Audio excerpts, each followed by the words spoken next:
Para sobreviver no mundo selvagem, é preciso fazer um esforço real. Alguém entre os animais conta com garras afiadas e patas rápidas. Outros, por outro lado, dominam perfeitamente métodos mortais de defesa. Vamos embora. O que pode acontecer se você entrar em território desconhecido? Não, estou me referindo ao território das formigas. Sim, eles atacarão de todos os lados.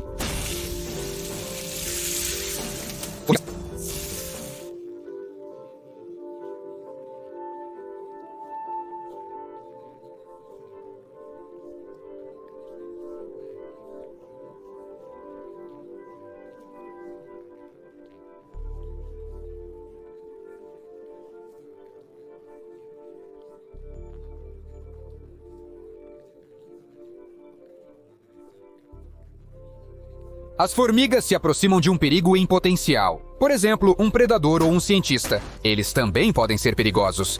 A artilharia fornece uma salva de ácido. Você se engana ao pensar que criaturas rastejantes são totalmente inofensivas. A formiga dispara ácido de um orifício perto do final de seu abdômen que pode ser direcionado para o inimigo. Claro, não é a precisão de um atirador, mas os insetos compensam em quantidade. A vida de um indivíduo não tem significado. O importante é a sobrevivência de toda a colônia. As formigas se comportam como um único organismo, capaz de resistir ao ataque de qualquer predador, até mesmo de um urso. E os insetos parecem ser totalmente inofensivos. Mas para chegar até eles, os predadores têm que superar uma densa nuvem de vapores ácidos que corroem a pele.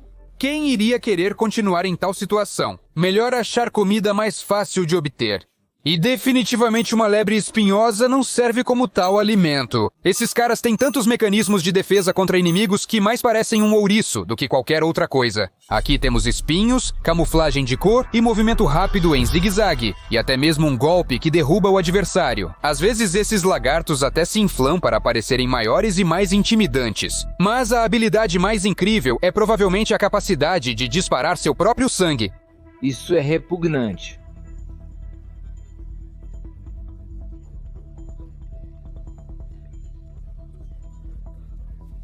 É simplesmente assustador, vejam vocês mesmos. Quando encurralada, a lagarta pode ejacular sangue pelos cantos dos olhos a uma distância de até 5 metros. Não é bem o que você esperaria de qualquer criatura viva, certo? Isso acontece devido a uma sobrepressão do fluxo sanguíneo na cabeça. Nela, a pressão sanguínea aumenta, rompendo os pequenos vasos sanguíneos cerebrais. Sim, para ativar seu superpoder, o morcego vampiro precisa se machucar um pouco, mas a borboleta também corta a pele toda vez que solta as garras. Tudo isso derruba a ideia do parasita, e o sabor do sangue do morcego muitas vezes é desagradável. Ela pode até ser venenosa, especialmente se cair na boca de alguém da família dos canídeos. De qualquer forma, os pássaros de rapina não são afetados pelo sangue, então os lagartos com chifres podem facilmente se tornar presas de aves. Chegou a hora de considerar um novo método de proteção. Se os lagartos com chifres fossem animais marinhos e vivessem na água, eles poderiam formar algo como uma bola de isca. É um fenômeno em que pequenos peixes se agrupam em um enorme aglomerado de forma esférica. E não é para invocar Satanás. É assim que os pequenos peixes de aço reagem quando ameaçados por predadores. É assim que as sardinhas se comportam. Este comportamento instintivo é um mecanismo de defesa, pois os indivíduos solitários têm mais chances de serem comidos do que os peixes em um grande grupo.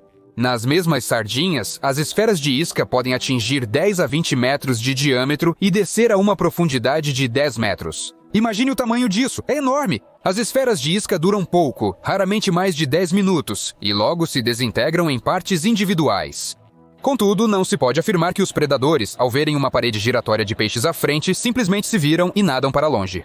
Eles também se adaptaram. O peixe-espada ataca a escola de peixes a alta velocidade para matar ou atordoar a presa. Depois ela se vira e volta para comer sua captura. Outros peixes usam suas caudas ou atacam fortemente na vertical, girando em torno de seu eixo e pegando tudo o que passa. As baleias abrem a boca repentinamente, aproximando-se de frente de uma bola de isca. A habilidade deles de caçar merece um vídeo separado, então, se for o caso, me avise. Na verdade, começo a pensar que quanto menor a criatura, mais engenhosos são os métodos de defesa que ela desenvolve. É improvável que um besouro marinho seja chamado de grande pássaro. Na verdade, eles não são maiores que um pardal e pesam cerca de 40 gramas. Mesmo nessas condições, eles aprenderam a resistir aos predadores. Os besouros marinhos nem tentam atacar primeiro, e nem se disfarçam. Eles atraem o perigo para si mesmos para salvar a prole. Ah!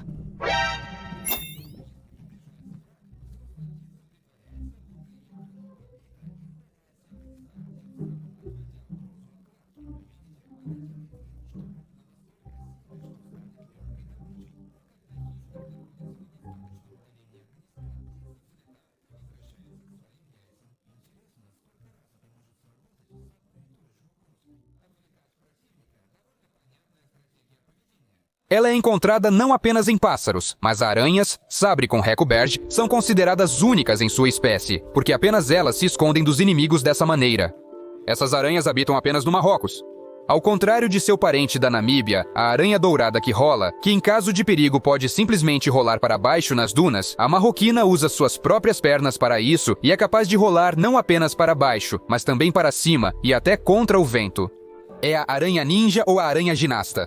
No gosto do freguês, a uma velocidade de 2 metros por segundo, a aranha se move 2 vezes mais rápido do que no modo tradicional das aranhas. Isso é necessário quando de repente aparece outra aranha, um solífago ou um humano. Se eu visse um solífago, eu também correria. Aliás, a descoberta desta espécie influenciou os desenvolvimentos na área de biomimética e levou à criação de um robô experimental que se move de maneira semelhante. Acredita-se que este robô pode ser usado na agricultura, no fundo do oceano ou até mesmo em Marte. Em suma, não importa para onde ele vá. E já que falamos sobre criaturas rastejantes, elas são imortais. E os imortais, aparentemente, são como parentes distantes de Venom na Terra. Quando pressionados, eles expelem uma substância semelhante a um muco branco que começa a viver sua própria vida imediatamente. Sério, olhe, ela está se movendo. Ela se contorce diretamente. Tudo bem. Na verdade, não é apenas uma lesma, mas um dos órgãos internos que é usado na caça. Normalmente, as lesmas estendem sua tromba para capturar a presa, e a lesma que a cobre paralisa a vítima. Só resta esticar e comer. Mas às vezes as lesmas usam o mesmo princípio para se protegerem do predador. Principalmente porque alguns tipos simplesmente não sabem fazer mais nada. Agora vamos mergulhar novamente. Olhe para este caranguejo, ou melhor, para as suas garras. Essas coisas parecem luvas de boxe que ele sempre carrega consigo. Por quê? Porque esse cara ele está sempre pronto para a luta. 1 por 1. Claro, como é normal na natureza, o caranguejo boxeador não poderia simplesmente aparecer por si só. Essa criatura de patas articuladas, conhecida como líbia, carrega actíneas em suas garras. Ou seja, a líbia simplesmente pega corais especiais e começa a balançar com eles, e isso até tem um nome: mutualismo. É uma coexistência mutuamente benéfica entre diferentes organismos. As líbias utilizam somente 3 espécies de actíneas, aparentemente selecionadas ao longo da evolução. O caranguejo se camufla ao caçar, se fundindo com o ambiente. Quando a presa passa por ele, ele a agarra com suas garras incomuns, e cada uma das criaturas se aproxima do banquete. Se não agir, o boxeador morrerá de fome. Suas garras são muito delicadas, tornando-o incapaz de obter comida com elas. Além de obter comida, a ação ajuda o caranguejo a se proteger dos inimigos. Todas as espécies que vivem nas garras do boxeador são venenosas. No entanto, se o caranguejo não consegue encontrar a anêmona adequada, ele usa fragmentos de outros corais ou conchas. Não é tão legal, mas é melhor que nada. É como um colete à prova de balas. Enquanto em uma parte do Oceano Mundial pequenos caranguejos agitam corais, se defendendo dos ataques de peixes, em outro lugar, em água doce, vivem em guias elétricas. Provavelmente este é um dos tipos mais conhecidos que é usado para assustar. Tubarões, piranhas em guias elétricas. Escolha o que mais se adequa ao seu filme de terror. Mas diferente dos 2 primeiros, realmente devemos ter cuidado com as enguias. Seus inimigos e presas são atordoados por descargas elétricas de até 600 volts.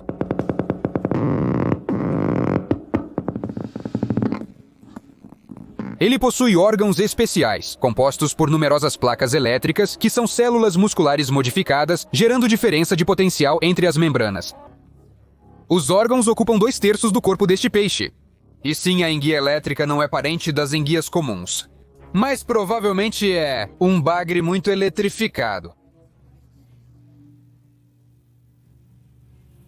Assim que um predador se aproxima ou precisa paralisar sua presa, as células dos órgãos produzem descargas elétricas. E acredite, você definitivamente não gostaria de sentir isso. Até hoje, poucos casos são conhecidos de pessoas que morreram após encontrar uma enguia elétrica. No entanto, altas descargas são capazes de causar insuficiência respiratória ou cardíaca, o que pode fazer uma pessoa se afogar até mesmo em águas rasas. Mas um dos métodos de defesa mais estranhos e provavelmente mais brutais é usado pelas abelhas japonesas. Os principais inimigos desses insetos e 30 vespas podem destruir uma colmeia inteira, composta por 30.000 abelhas, em cerca de 3 horas. E as abelhas aprenderam a se defender. Quando o primeiro chega, eles deixam a entrada aberta, permitindo que a vespa entre. E eles deixam a passagem aberta, permitindo que a vespa entre. Assim que a vespa se encontra na colmeia, as abelhas cercam o inimigo, formando uma bola de cerca de 500 indivíduos. Escapar é simplesmente impossível. As abelhas que compõem essa bola, com suas asas, impulsionam o ar aquecido por sua tensão muscular para dentro. Dessa forma, a temperatura ao redor do enxame frequentemente sobe para 47 graus Celsius. E como a temperatura máxima que um vespa pode suportar varia de 44 a 46 graus Celsius, esse predador acaba morrendo. Ele literalmente assa dentro do enxame de abelhas. As abelhas, por outro lado, suportam temperaturas de até 50 graus, permanecendo ilesas. E provavelmente estão muito satisfeitas consigo mesmas. Até o encontro.